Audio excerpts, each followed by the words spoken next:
ازيكم عاملين ايه؟ يا رب تكونوا بخير دايما. في البداية خلونا نوصل الفيديو ده لأكبر عدد من اللايكات، واللي ما تابعنيش يتابعنا عشان يوصلوا كل جديد. النهاردة معانا مسلسل التاج المثالي، وبنعرف من وقت عصر جوسون والملك بيحكم لحد النهاردة، لكن في دستور الملك موجود ومعاه برلمان شغال، والتاج ليه قوته وهيبته واحترامه. بعدها بنكون في مدرسة بيدرس فيها كل أولاد الطبقة الراقية، وسيوك بيشوف النتيجة، وده في سنة 2009. وسونج بطلة المسلسل بتكون هي الأولى على المدرسة. وسيوك ده ابن وزير، وسيوك بيحاول يقلل من سونج لكنها من عيلة غنية وشخصيتها قوية برضه، لكن سونج شايفة نفسها إنها مش واخدة التقدير الكافي ونفسها تكون من العيلة المالكة. وبعدها سونج بتتكرم، والمدير بيقول إن ابن الملك الغير شرعي هو اللي بنى المدرسة دي، وكان اداله الهدية دي واداها لسونج كتكريم ليها، وسونج أخدت الهدية ورمتها. وبنرجع للحاضر، وبتكون سونج صاحبة مجموعة كاسل، وبتكون مجتمعة بالموظفين، وقالت لهم إنها عايزة تسيطر على السوشيال ميديا عشان تزود المبيعات، وعايزاهم يجمعوا معلومات عن المنافسة ليها، وبسببها خسرت الفترة الأخيرة، ويكتبوا عنها مقالات ويكبروا المواضيع عشان تقع في مشكلة. بعدها المساعدة دو قالت لها النهاردة عيد ميلاد الملك وهتحضري. سونج قالت لها استني دقيقة، وقالت لهم إنها رايحة هناك النهاردة وعايزاهم يكتبوا عنها مقالات وعن لبسها وشكلها. وهي مروحة دو قالت لها ليه بتخلينا نكتب مقالات انك هتمسكي الشركة مع ان لسه مفيش حاجة رسمية، انت هتمسكي ولا اخوك الكبير تيجو؟ قالت لها الناس بتصدق المقالات واللي مكتوب عنه اكتر وبيلمع بيطلع الاول، انت ما بتفهميش حاجة. وبعدها بنشوف البطل ايان ولقبه الامير الاكبر، وده لقب للشخص اللي مش هيبقى ملك. وهيوم مساعده بيقابله وقال له لازم تمشي بسرعة. ايان نشن عليه بالبندقية وبيهزر معاه، وقال له مستعجل ليه؟ لسه هنام شوية. هيون قال له بلاش النهاردة، مش عايزين مشاكل. وفي الحفلة بيكون الصحفيين منتشرين، وبتيجي سونج بعربية حمراء ولابسة أحمر، والصحفيين قالوا عليها إنها بتحب تاخد لقطة وتلفت الانتباه، وده لأن لبسها مش مناسب للحفلة دي، وإن في بروتوكول معين لللبس في الحفلة دي. والمقالات بتنتشر عن سونج وإنها جميلة ولبسها جميل، وبتزيد مبيعات البدلة بتاعتها، وقدرت تلفت الأنظار زي ما بتحب.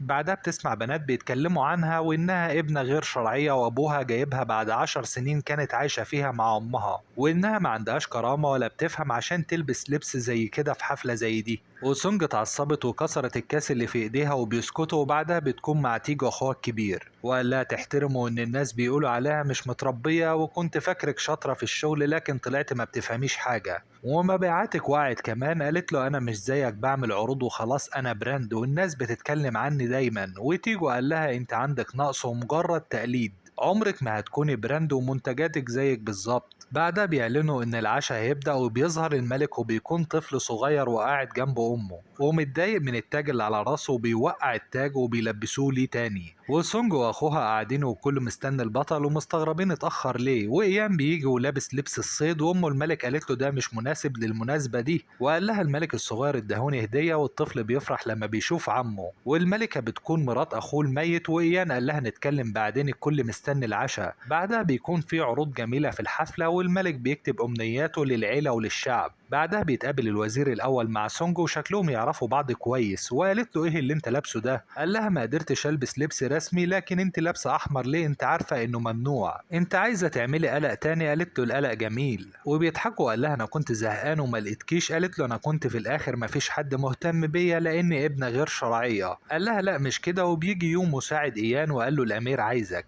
والوزير بيقابل ايان وقال له ما ينفعش تكون لوحدك كده، افرض حد قتلك. ايان قال له ما فيش حد هيقتلني، انت اللي ميت من التوتر بسبب قلقك عليا. وقال له بنات كتير كانت بتبص عليك النهارده لكن اللي بصوا عليا اكتر. والوزير فاكره بيتكلم عن جوازه. ايان قال له لا انا بتكلم عن جوازي انا، ولو اتجوزت مش هقدر اقعد هنا، وانت اللي هتشيل كل حاجه، الجيش والجمعيات الخيريه. قال له لا ما اقدرش، الملكه بتضغط عليا. قال له لو مش عايز كده ارفض لانك في الحكومه والجواز محتاج موافقه منكم. بعدها سونج بتوه والموبايل مش مجمع شبكة، واتقابلت مع ايان وقال لها ممنوع حد يجي هنا، انت اسمك ايه؟ وعرفته وسألها ايه علاقتك بالعيلة الملكية؟ قالت له انها مش من الموظفين. وايان قال لها دخلت هنا ازاي؟ وبعدها قال لها خلاص انا هعد ل3 وامشي من هنا ومش هقول لحد. وسونج بتتصدم وبتقول له بجد؟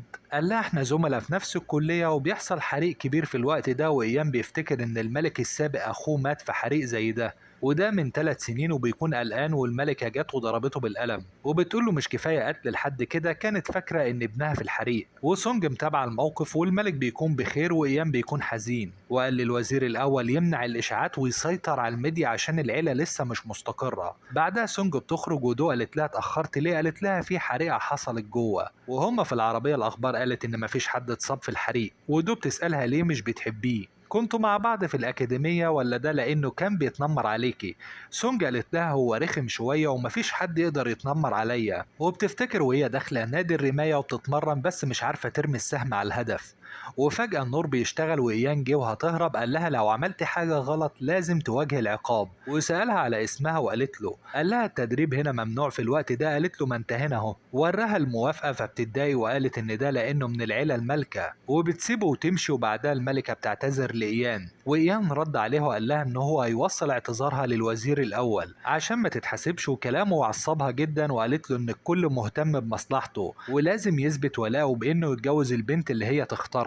بعدها أبو سونج قال لها تتجوز وعرض عليها شخصيات، لكنها رفضت تتجوز أي حد أقل منها في المستوى، وزعقت لأخوها ومراته لما حاولوا إنهم يقنعوها. وإيان فاجئ المساعد يو إنه وافق على الجواز رغم إنه كان قافل الموضوع ده. بعدها إيان خرج من القصر واللورد حاول يمنعه لكنه خرج، واللورد عرف الملكة وقال لها ده خطر. والملكة قلقانة لأن الناس بتحبه لأنه واصي على ابن أخوه الملك الصغير ومتحمل مسؤولية البلد. وبعدها سونج بتشوف عروض الجواز وكلهم مش عاجبينها لأنهم أقل منها، وكانت بتكلم دو وقتها وقالت ليه ما تجوزش من العيلة المالكة. وتاني يوم الدنيا اتقلبت بسبب لبس إيان في الحفلة، والميديا اعتبرته عدم احترام. وسونج شافت الأخبار وقالت إنه لطيف جدا، ودو مستغربة وبتقول لها تتجوزي الأمير إيان إزاي؟ سونج قالت لها بنت جميلة وذكية وناجحة زي كده أي حد يتمناها. ويونج مساعد إيان قال له إن سونج من مجموعة كاسل طلبت تقابله، وإيان رفض الطلب. وسونج اتعصبت ودو هدتها وقالت لها إنه مشغول وده طبيعي مش فاضي ولازم تبعت الطلب أكتر من مرة. وإيان بيرفض برضه لحد ما بعتت له إنها زميلته القديمة. وقتها وافق إنه يقابلها، وفعلا سونج راحت له، والملكة الأم عرفت وقررت إنها تستغل سونج وتبقى جاسوسة لصالحها. وسونج قابلت إيان وقالت له إيه رأيك نتجوز؟ وسونج بيتصدم وبيبص لها في صمت وابتسم، وبيخلص الملخص.